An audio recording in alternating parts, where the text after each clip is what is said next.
Bonjour à tous et à toutes, je suis ravie de vous retrouver aujourd'hui en vidéo pour vous présenter mon premier point lecture pour le mois de mars. Pour aujourd'hui du coup j'ai 4 romans à vous présenter ainsi que 2 titres graphiques et vous allez voir que j'ai fait plutôt de bonnes lectures et surtout des lectures qui sont vraiment différentes les unes des autres. Donc voilà, du coup pour aujourd'hui je vous donnerai tout d'abord mon avis sur Verity par Colleen Hoover. Ensuite je vous parlerai de ma lecture de L'éveil des sorcières, le tome 3. Puis ce sera au tour de Galant par Willy Schwab, donc son petit dernier qui vient de sortir. Après ça, je vous donnerai mon avis sur Apaiser nos tempêtes par Jean Egland. Et côté graphique, je vous donnerai mon avis sur le comics We Live et sur le 7ème tome du manga Deep Sea Aquarium Magmel. Hop. Je vais donc commencer tout de suite avec Verity par Colleen Hoover. Colleen Hoover, c'est une autrice que j'aimais vraiment beaucoup, que j'ai pas mal lu. J'ai lu pas mal de ses plutôt anciens titres, on va dire. Donc tout ce qui était Maybe Someday, Ugly Love. J'ai lu le premier tome de Indécent aussi. It Ends With Us, Jamais Plus. J'en ai lu, enfin bref, voilà, j'en ai lu quelques autres aussi dont les titres me reviennent pas en mémoire. Mais voilà, toujours est-il que c'est une autrice que j'ai pas mal lue, mais c'est vrai que ça faisait quelques années que j'avais pas trop suivi ce qu'elle sortait. Enfin, je voyais ce qu'elle sortait, mais voilà, que j'en avais pas lu. Ah, j'avais aussi lu November 9, que j'avais pas trop aimé d'ailleurs.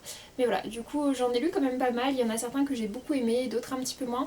On va dire que Colleen Hoover, pour moi, je lui trouve les mêmes défauts et les mêmes qualités que Brittany et Cherry. Je trouve qu'elles font toutes les deux des histoires avec des personnages qui sont vraiment attachants, qu'elles savent rendre attachants, mais je trouve que c'est un petit peu souvent de la surenchère dans le drame qui moi du coup au bout d'un moment me lasse un petit peu. Je trouve que c'est très tire-larme, ça marche très bien sur moi, ça me fait très souvent pleurer, mais je trouve ça un peu facile comme procédé. Donc voilà, du coup c'est vrai que je m'en suis un peu détachée ces dernières années, que je suis moins ce qu'elles font l'une comme l'autre, même si leur titre m'intéresse toujours. Voilà, j'ai quand même toujours cette curiosité d'aller en lire parce que j'aimais beaucoup ce que je lisais d'elle avant. Vraiment, je le mets dans le même panier parce que pour moi, c'est voilà, c'est un peu la même. J'ai un peu le même ressenti avec les deux. Mais celui-ci, Verity, c'est un titre qui est un petit peu différent puisque donc il est classé chez Hugo Thriller. Et effectivement, c'est un roman qui mélange de la romance avec effectivement des scènes un peu hot, etc. et un peu explicites. Avec un côté thriller et du coup c'est vrai que voilà, j'étais plutôt curieuse, en plus j'avais vu des retours qui étaient assez bons dessus et finalement je suis tombée dessus en déstockage chez Nose il y a vraiment pas très longtemps, donc ouais, il est vraiment comme neuf. Du coup je l'ai payé peut-être 4 ou 5 euros, quelque chose comme ça, donc ouais, c'est vrai que ça m'a rappelé que j'étais curieuse de le découvrir et du coup je l'avais pris et puis effectivement il n'y a pas très longtemps, donc début mars, j'ai eu envie de lire quelque chose en fait qui allait se lire rapidement. J'avais enchaîné pas mal de gros livres pour le Plib et du coup j'avais envie voilà, d'un truc qui allait se lire vite, plutôt du contemporain, pourquoi pas de la romance, enfin voilà, quelque chose d'assez addictif. Et bah finalement je me suis dit bah c'est vrai que j'ai acheté il n'y a pas très longtemps ce roman de Colleen Hoover et qu'a priori normalement ça colle plutôt bien avec ce que je cherche. Et du coup effectivement c'est un récit que j'ai vraiment lu rapidement. Pour ce qui est de cette histoire, du coup on va suivre Lowen. Lowen c'est une jeune autrice qui a publié un roman qui a plutôt bien marché et qui a un petit peu de mal quand même à joindre les deux bouts. Elle est dans une situation assez compliquée, elle a hébergé sa mère qui était en fin de vie, etc. Et en fait on va lui proposer un contrat qu'elle ne peut pas refuser au vu de ce qui est proposé comme condition financière, puisqu'en gros on lui propose de venir terminer une grande série de romances qui se vend extrêmement bien, qui est une série qui est écrite par Verity. Sauf que en fait Verity a eu un accident important et depuis ça elle ne peut plus écrire. On ne sait pas exactement dans quelles conditions elle est, c'est tenu assez secret, mais toujours est-il que son mari qui s'appelle Jérémy a donc entamé des procédures pour rechercher une jeune autrice qui pourra finir cette série et ils se sont tournés vers Lowen. Donc voilà, du coup Lowen va se retrouver en fait à partir chez Verity et Jérémy pour découvrir eh bien, les plans, etc., tout ce qu'a pu laisser Verity sur sa série qui est en cours. Et finalement Lowen va découvrir qu'il se passe des choses un petit peu étranges chez cette famille. Déjà, alors dès le début, elle est très attirée par son mari qu'elle commence par rencontrer dans une situation un peu étrange d'ailleurs au début du récit. Mais voilà, elle est très attirée par lui, et puis elle découvre qu'il y a quand même pas mal de choses très bizarres et très mystérieuses autour de Verity qui sont assez hors de sa portée, qu'elle ne comprend pas, qu'elle essaye un petit peu de comprendre.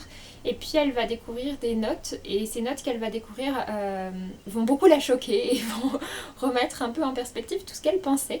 C'est un récit que j'ai trouvé intéressant. On est vraiment sur un récit très noir avec beaucoup de suspense dedans.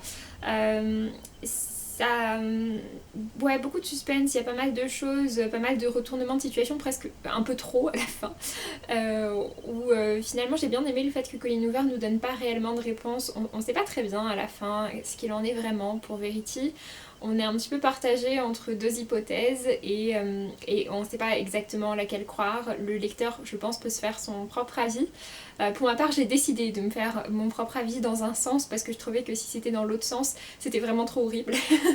Du coup, par rapport à certaines choses qui se passaient dedans, j'ai préféré décider que c'était l'autre, voilà, qu'une des deux options. Comme ça c'est horrible aussi, mais je sais pas, je trouve que pour ma conscience c'était mieux. Sinon je trouvais ça vraiment assez tordu quand même comme idée. Et oui, je trouve ça du coup plutôt intéressant. Je trouve que Colleen Hoover a bien réussi son côté pour vraiment retourner le cerveau de ses lecteurs. Je trouve que ça fonctionne plutôt bien. Les personnages sont sympas. Effectivement, la romance et les scènes olé olé sont olé olé, sont épicées. Et ouais, cette fin qui à la fois donne pas de réponse et qui en même temps a plein d'éléments qui sont très dérangeants, et c'est assez perturbant comme récit. Mais voilà, ça a plutôt bien fonctionné, les personnages sont assez attachants. Après, je sais pas s'il y a un récit qui va tellement me marquer. Je pense que la fin va peut-être me marquer parce que même si j'ai décidé dans un coin de ma tête que ce serait ça parce que c'est plus simple, parce que mon cerveau se porte mieux comme ça. Ouais, peut-être cette fin quand même va me marquer, mais sinon dans l'ensemble, voilà, c'est un livre que j'ai vite lu, que j'ai pas trouvé forcément tellement mémorable en dehors de ça, mais comme c'est juste un retournement sur les dernières pages, je trouve que on peut pas non plus résumer tout un livre à ça.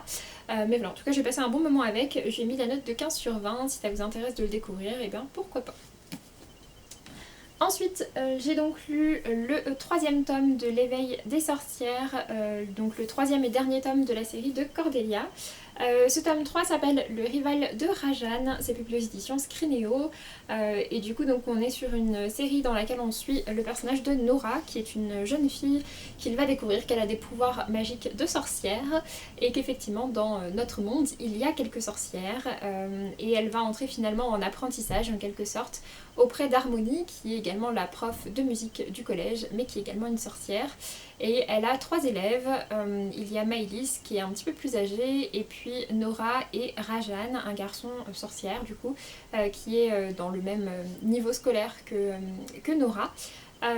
Et alors du coup, autant le premier tome était effectivement très centré sur Nora, le deuxième tome parlait un peu plus de Maëlys, autant ce troisième tome je trouve pas spécialement qu'il parle plus de Rajan, et du coup même le titre, le rival de Rajan, oui je sais très bien à quel personnage ça fait référence, mais je trouve pas que ce soit si justifié que ça par rapport aux autres. Je trouve pas que ce soit un tome spécialement centré sur Rajan, et du coup en termes de choix éditorial, ouais, je sais pas si c'était le meilleur titre qu'on pouvait trouver, mais toujours est-il que c'est un tome par contre que j'ai beaucoup aimé.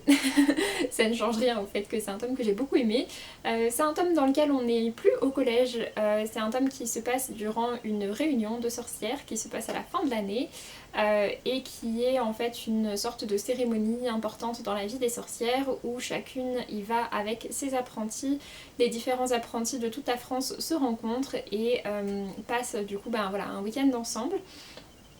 C'est chouette parce que du coup ça nous permet de rencontrer plein de nouveaux personnages sorciers et sorcières, et ouais, ça change vraiment d'ambiance. C'était vraiment sympa, j'ai trouvé les personnages toujours très chouettes. C'est un titre que j'ai vraiment dévoré. Alors on est sur de la jeunesse, je crois qu'il fait 300 pages, en écrit assez gros, et j'ai dû le lire en 1h30, quelque chose comme ça.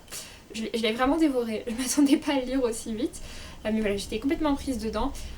C'est vrai que pour le coup, je trouve ça dommage presque que ce soit le dernier tome, parce que c'est vraiment un récit, celui-ci, qui donne très envie d'aller plus loin que ce collège, et d'aller plus loin aussi dans la vie des personnages. Ça laisse, ça laisse plein de choses, plein de portes ouvertes en fait pour la suite de leur vie de sorcier, parce que là ils sont vraiment juste au stade d'apprenti, et ça donnerait envie en fait de les suivre dans un roman, dans une nouvelle ou n'importe, qui soit du coup cette fois-ci destiné à un public un peu plus âgé, et dans lequel on suive leurs histoires quand ils sont plus âgés. et ce serait super chouette, Cordélia, si jamais tu as envie de faire ça. Mais voilà, en tout cas j'ai passé un très très bon moment avec ce tome 3, c'était vraiment très chouette. De nouveau, on a encore ce côté d'acceptation et de différence qui est assez important dans ce récit-là. C'est pas forcément formulé de la même manière que dans les tomes précédents. Le premier tome parlait pas mal de féminisme, parlait aussi pas mal du fait que Nora vit avec ses deux papas, de différentes cultures, etc. Dans le tome 2, on a Maëlys qui est une jeune fille qui est lesbienne et qui est sourde, et du coup à nouveau voilà, ça a amené pas mal de réflexion, et puis ça parlait aussi beaucoup de l'acceptation de sa famille par rapport à nos choix, etc. Dans ce tome-là, en fait, on a toujours ces messages d'acceptation, de différence, etc. mais qui sont abordés d'une nouvelle manière, puisque dans cette réunion de sorcières, en gros, il y a deux choses qui font un peu grincer les dents. La première chose, c'est si on veut... c'est une chose très Serpentard. L'inspiration Harry Potter est bien présente, je pense, puisque effectivement on a pas mal de sorcières qui estiment qu'il n'y a que les enfants et des sorciers et des sorcières, ceux qui en ont dans leur lignée, à qui on devrait apprendre, et d'autres qui disent que en fait non, parce que dans tous les cas les autres ont aussi des pouvoirs, donc autant qu'on leur enseigne plutôt qu'ils fassent des bêtises. Mais voilà, du coup on a ce côté un petit peu, c'est pas dit comme ça, mais on a ce côté un peu les sangs purs, etc.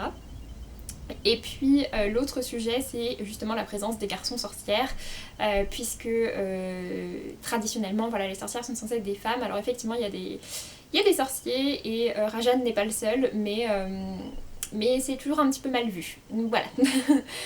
Et du coup ça parle également de ça. Enfin bref, c'est un récit que j'ai vraiment trouvé très chouette, c'est vraiment une série que je vous recommande, les 3 tomes du coup de l'éveil des sorcières, et puis pour ma part j'ai donc mis la note de 18/20 à ce tome 3, ça a vraiment été une très chouette lecture. Ensuite, je me suis tournée vers Galant par Willy Schwab. C'est publié aux éditions Lumen, et du coup c'est son dernier qui est sorti au milieu du mois de mars, que j'ai lu vraiment très rapidement après sa sortie. Dans ce récit-là, on va suivre l'histoire de Olivia, qui a été déposée alors qu'elle était toute petite à un orphelinat, et Olivia est mutique, c'est-à-dire qu'elle n'a pas de condition médicale qui fait qu'elle ne peut pas parler, mais toujours est-il que elle ne parle pas parce que voilà, elle a un mutisme. Alors, on n'est plus vraiment ici sur du mutisme sélectif puisque vraiment elle ne parle pas, mais voilà, c'est un récit qui est assez intéressant. L'histoire, c'est donc qu'on a cette jeune fille qui s'appelle Olivia, qui grandit donc dans un orphelinat. La seule chose qu'elle a de sa mère, c'est un carnet dans lequel sa mère explique, enfin voilà, parle à Olivia et puis raconte un petit peu sa vie. C'est un carnet dans lequel il y a des textes et puis également des dessins, et c'est un carnet qui retrace un peu finalement ce qui s'est passé pour la mère d'Olivia, et c'était pas très joyeux ce qui s'est passé pour elle. Et puis Olivia, en fait, alors qu'elle est donc dans cet orphelinat depuis déjà pas mal d'années, puisque je crois qu'elle a peut-être 12-13 ans, quelque chose comme ça, elle est peut-être même un petit peu plus, elle est ado, et en fait elle va recevoir une lettre à l'orphelinat, qui est une lettre qui vient du manoir Galant, et ce manoir lui dit en gros ma chère nièce, nous t'attendons à Galant, nous avons hâte de te retrouver, et du coup voilà, elle comprend que y a sa famille, qu'en fait elle a une famille qui l'attend quelque part, sauf que dans le carnet de sa mère il y a écrit surtout ne va pas à Galant. Et du coup voilà, Olivia va partir à Galant et va aller rencontrer cette partie-là de sa famille, mais elle va se rendre compte que c'est pas tout à fait comme elle s'y attendait, qu'il y a des choses un petit peu étranges à Galant, notamment en ce qui concerne l'arrivée de cette lettre jusqu'à elle, mais également vraiment sur ce qui se passe à Galant. Et comme un peu le laisse présager cette couverture, en fait Galant est un grand manoir dans lequel vit donc la famille Prior, qui est du coup la famille d'Olivia. Et à Galant, il y a un mur, et de l'autre côté du mur, il y a quelque chose de particulier, une sorte d'autre monde, si on peut dire ça, dans lequel les règles ne sont pas les mêmes, et qui est assez sombre. C'est un récit qui parle pas mal de fantômes, Olivia peut voir des ghouls, et voilà, c'est un récit qui parle pas mal de fantômes, qui parle beaucoup de la mort, qui est assez sombre. C'est un récit du coup qui est plutôt fantastique, et c'est vrai que le personnage d'Olivia, c'est un personnage qui est plutôt attachant, et les personnages auxquels elle se confronte ne sont pas forcément très sympas, mais il y en a qui vont s'améliorer quand même. Il y en a certains qui paraissent vraiment pas aimables au départ et qui s'améliorent. Mais voilà, c'est un récit que j'ai trouvé intéressant. Ça parle aussi beaucoup des cauchemars, puisque on va comprendre toute l'histoire de Galan et des priors et c'est beaucoup lié justement voilà, à leur cauchemar et c'était vraiment un récit plutôt intéressant. C'est difficile de vous en parler parce que je veux pas vous spoiler sur pas mal de choses. En tout cas ouais, c'est un récit assez intriguant. J'étais vraiment prise dedans, ça se lit vraiment très bien. Et du coup donc dans le récit on a le texte classique et puis on a également du coup les extraits du journal de la mère et les images et on a aussi une partie au milieu du récit où qui est vraiment comme le journal avec voilà, ses textes et ses dessins. Du coup c'est un objet qui est plutôt sympa, la couverture est un peu style cartonné. Alors la mienne c'est pas du tout abîmé mais je le lisais en lecture commune avec une amie et elle me disait que la sienne c'était déjà un peu abîmé. J'aime vraiment bien tous les effets qui ont été faits dessus. Donc voilà, c'était vraiment une plutôt chouette lecture. Je lui ai mis la note de 17 sur 20, j'ai passé un bon moment avec. C'était pas mon préféré de Vieille Schwab, je reste sur ma préférence envers Shades of Magic que j'aime vraiment beaucoup. J'ai également lu les 2 premiers tomes de Cassidy Black, il faut que je lise le 3e. Et par contre j'ai pas encore lu ni La vie invisible d'Adi Larue que j'ai juste à côté de moi, ni Vicious que je n'ai pas pour le coup. Mais voilà, en tout cas c'était plutôt une chouette découverte pour Galan. C'est un récit assez mystérieux. Il y a effectivement un côté un peu Nobody Wins si jamais vous l'avez lu. Et ouais, c'était plutôt sympa. J'ai passé un bon moment avec. Et pour terminer avec ce point lecture, je vais vous parler de Apaiser nos tempêtes par Jean Egland. Alors c'est un livre que j'ai lu en version audio qui m'avait été envoyé par Audiolib. C'est un récit, c'est assez difficile de vous en parler. C'est un récit que j'ai, je pense, dans l'ensemble vraiment apprécié, mais c'est difficile de dire qu'on a aimé un livre qui est aussi dur que ça. Heureusement qu'il n'y a pas que des choses difficiles dedans, il y en a quand même beaucoup et que c'est quand même un récit dans lequel il y a aussi des choses qui sont belles et que c'est un récit qui parle beaucoup de résilience, je trouve. Mais il n'empêche que c'est un récit qui est quand même particulièrement, je trouve, difficile. Donc accrochez-vous et soyez informés de quoi ça parle si vous voulez vous y lancer. Surtout que c'est un récit qui est assez long en papier, il doit faire quelque chose comme 500 pages. Il n'est pas encore sorti en poche. Il est sorti chez... je sais plus, chez Gallmeister peut-être ? J'ai un doute. Jean Egland avait déjà sorti du coup Dans la forêt que j'ai en poche, pour le coup c'est chez Gallmeister je suis sûre, que j'ai pas encore découvert. Mais voilà, pour ce qui est du coup de Apaiser nos tempêtes, en fait c'est un récit dans lequel on va suivre 2 jeunes femmes qui ont à peu près le même âge au début du récit. D'un côté on a Cerise et de l'autre côté on a Anna. Du coup non, elles n'ont pas exactement le même âge parce que Cerise est à la fin du lycée alors que Anna est une jeune étudiante. Et toutes les deux, au début du récit, vont tomber enceintes alors que ce n'était absolument pas prévu. Sauf qu'elles ne vont pas faire les mêmes choix et Cerise va décider de garder sa fille alors que Anna va décider d'avorter. C'est un récit globalement qui va parler de maternité et ces 2 femmes, Cerise et Anna, on va les suivre pendant, je pense, quasiment 20 ans au total. En tout cas voilà, on va les suivre vraiment sur une longue période à travers également plusieurs états des États-Unis et on va les voir un peu évoluer en parallèle l'une de l'autre et puis finalement comment leurs chemins vont se regrouper au bout d'un moment. C'est un récit comme je vous disais ouais, qui est quand même vraiment difficile autant dans les descriptions d'accouchement, d'avortement, de deuil par rapport à des enfants. C'est un récit qui parle aussi pas mal de maladies, qui parle aussi du fait de perdre son travail et de se retrouver dans une situation difficile. Enfin voilà, c'est vraiment un récit qui est dans l'ensemble très difficile et il y a des périodes auxquelles j'arrivais plus à le lire parce qu'on était tellement dans un moment qui était dur que je me disais mais là si on rajoute encore un autre truc difficile par-dessus, ça va plus être possible. On a aussi le récit d'un enlèvement qu'on suit un petit peu en toile de fond. C'est quelque chose qui reste en toile de fond ça. J'avais très peur que ça passe en premier plan, je pense que j'aurais eu du mal à le finir si ça avait été le cas. Mais voilà, c'est vraiment un récit qui est hyper intéressant sur ce dont ça parle. J'ai trouvé les personnages attachants et j'ai vraiment aimé le fait de les suivre sur de nombreuses années comme ça, de voir leur destin un peu en parallèle. Mais franchement, c'est un récit, vous l'aurez compris, ouais, qui est vraiment dur et je vous conseille ouais, d'être... juste d'en être conscient avant de le commencer et si c'est quelque chose qui vous parle malgré tout, que vous avez envie de le découvrir, foncez, vraiment c'est vraiment c'est bien écrit, tout ce que vous voulez, mais c'est vrai que c'est difficile. Pour ce qui est du livre audio, il est très bien lu, malheureusement parfois sur ce type de récit.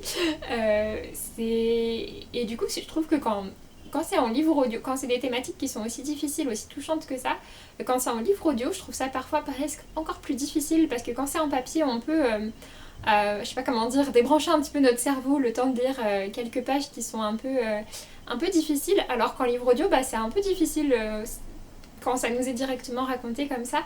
C'est quelque chose que j'avais déjà expérimenté avec d'autres livres. Je me souviens notamment avec le premier roman de Martha Hall Kelly, le Lilaine refleurie qu'après un hiver rigoureux. Ouais, j'étais un peu avec le même sentiment. Mais voilà, c'est comme je disais, un récit qui parle quand même beaucoup de résilience, et il y a plein de choses très belles dedans, mais des choses qui sont très belles mais qui arrivent à peine à contrebalancer avec tout ce qui est de difficile dedans. Donc voilà, c'est un récit que j'ai lu sur vraiment un petit moment en audio, parce que justement, comme je disais, voilà, j'ai dû faire pas mal de pauses dedans. Il y a des moments où je sentais que je pouvais pas y retourner, soit parce que ce dont c'était en train de parler, soit parce que j'avais peur de si ça pouvait encore empirer ensuite. Mais voilà, en tout cas c'est un récit vraiment que je vous recommande quand même si ça vous intéresse, parce que c'est vraiment un livre qui est vraiment bien malgré tout. Et du coup celui-ci, je lui ai mis la note de 17/20, je vous recommande de vous pencher dessus si ça vous intéresse. Et du coup je serais curieuse d'avoir vos avis sur Dans la forêt, si jamais certains d'entre vous l'ont lu, parce qu'il avait quand même pas mal fait parler de lui. Et du coup ensuite côté graphique tout d'abord j'ai lu We Live par The Miranda Brothers. C'est publié aux éditions 404 dans leur collection de comics. Je sais pas si j'ai pas très bien compris ce qu'il en était autour du projet. J'ai l'impression que c'est un univers qui existait déjà et qu'ils ont pris en bande dessinée. Alors je sais pas si c'est eux-mêmes qui l'avaient créé ou si ça existait déjà avant. J'ai pas forcément très bien saisi tout ça.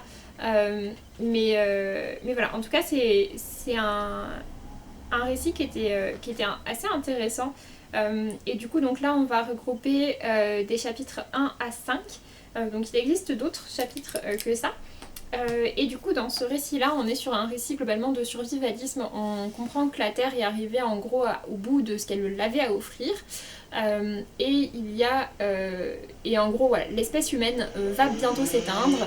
Il y a en gros une date un petit peu qui est prévue. Là on est en 2084 et voilà, on sait que voilà, ça ne va pas tarder.